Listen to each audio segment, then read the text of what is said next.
fellow Canadians. I'm speaking to you from Toronto. We can see the CN Tower from my view. How are you? Good, how are you? Good to see you. Congratulations.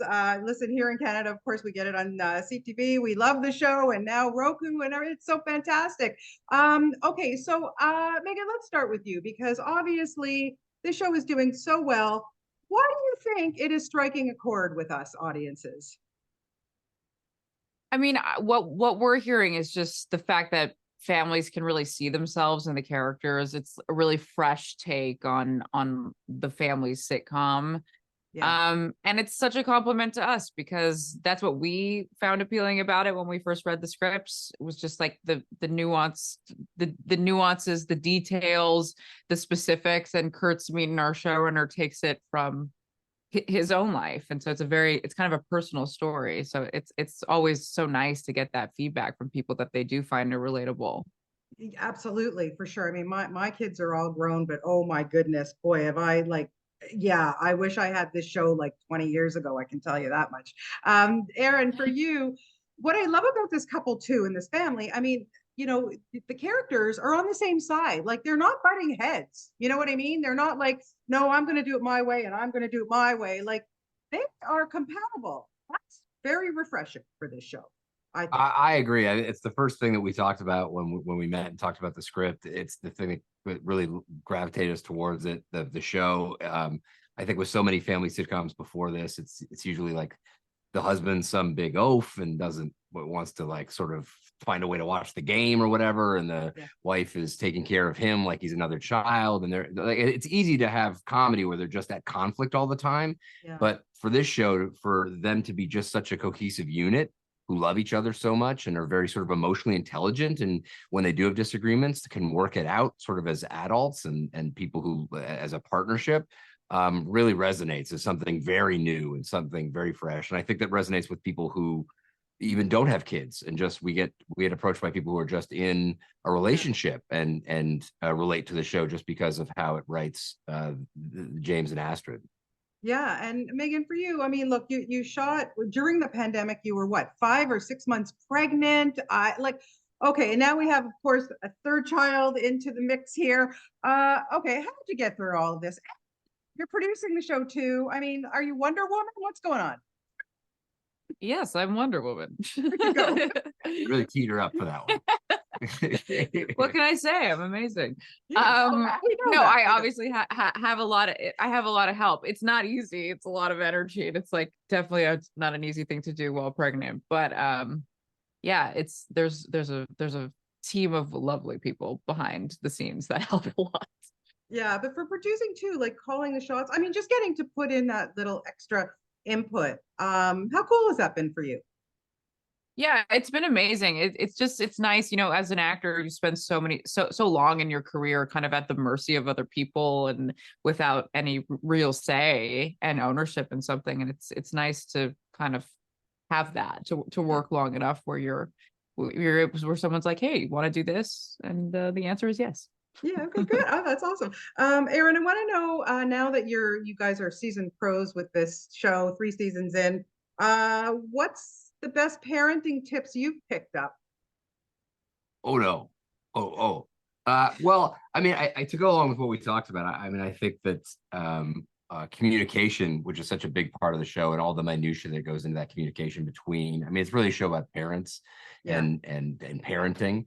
And so just the respect that Astrid and James have for each other and the level of listening that they do.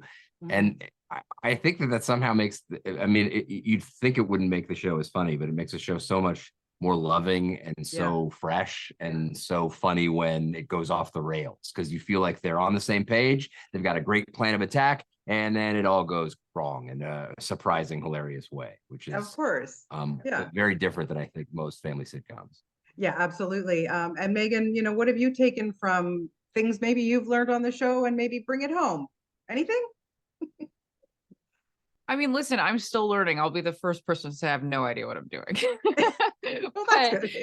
We never know. Listen, yeah. My boys are 30 and 28, and I still don't know what I'm doing. So, take heed in that. Yeah, I don't know if that feeling ever really leaves you, but yeah, I mean, I was just slightly behind James and Astrid with what I was, I have a 20-month-old. So when Yeah. in terms of their new baby like in season 3 that we're seeing now, I'm only just slightly behind. So a lot of the things that James and Astrid are dealing with in the 3rd season are things that I was like, I remember when we were shooting it, we were filming an episode where James and Astrid were doing sleep training with the kid, and I was like doing it on set, and then I was going home and doing it at home, and it was like, oh my God, I can't escape. Like the lines between reality and the show are really being blurred. Yeah. Oh, absolutely. So, Aaron, give us a little teaser as what fans can expect from season 3. What kind of mischief is everybody getting into? I mean, it's got season 3 is our favorite. I mean, I think it really I think the episodes are so funny. We've got amazing guest stars. Kim Coates comes back. Oh, He's an amazing. incredible guest star. People know him from Sons of Anarchy. Yes. There's an amazing episode about, again, about parenting. That's sort of, we're trying to have an argument, but we never have enough time to complete the argument. And so it's just about tiny things, but it's built up over months. And so you finally get into, normally we're on the same page. So it's a very fun episode to have Astrid and James sort of on different pages for an episode. Right. There's an episode about me time, but even when we're in conflict, where Astrid sort of sneaks away, pretending to have there's a package she needs to pick up, but she ends up staying the whole day just to be able to finish her book. And James busts her, and it sort of becomes this sort of like punishment, doling out back and forth, where they're teaching each other lessons about trying to steal me time away. Yeah. So it's very fun and competitive relationship that they have. There's also a really great episode where it's called Expectations, where it flashes back to right before James and Astrid have Felix. So there are no kids involved, and it's a great kind of look back to see how their lives have changed and what they expected their lives to be and what it actually is now. But it's a really, really beautiful episode. One of my favorites. Oh, good stuff. Oh, sorry. Go ahead. Did you want to say? I just because the episode takes place in 2003 or something. So just for the costumes alone, we look ridiculous, and it's well, we love that. Just to wrap it up, I got to say, being Canadian and just seeing lately all the people who are leading, these great shows who are Canadian, and you've got Canadian co-stars, and you look at shows like yours or Schitt's Creek or Son of a Critch. And honestly, like you guys, it's really stepped it up. And what's really awesome too, is that American networks are now taking a look at our shows and saying, yeah, these are good. We're going to air them. Whoever wants to jump in here, how proud are you of that? I think it's so important. Yeah, I'm so proud of that. There's so many talented Canadians out there, and it's really now like it has been like this for a long time, but people didn't really know about it. But like on every show, there will be like one of the leads is a Canadian person, and it's just like there's so much talent in this country and so many fresh ideas, and it's really nice that the world is recognizing that. I think it's also the right time for it. Schitt's Creek sort of opened the door for, I think, the kind of comedy that always happened up here was very sort of love forward. True. And America wasn't always down with that. They like things a little bit more, acidic. And now they're sort of have, there's a bit of a demand for, I think, what Canada does best, which is sort of this very true to life and sort of family.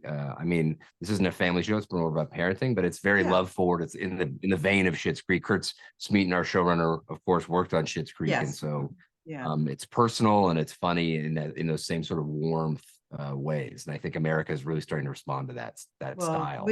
We love it. We of course love you here in Canada, and best of luck with everything. Wonderful to have the opportunity to talk to you, and thanks so much for your time. Have a great weekend, guys. Appreciate it. Thank you so much. Okay. Bye-bye. Thanks, Bonnie. We are clear.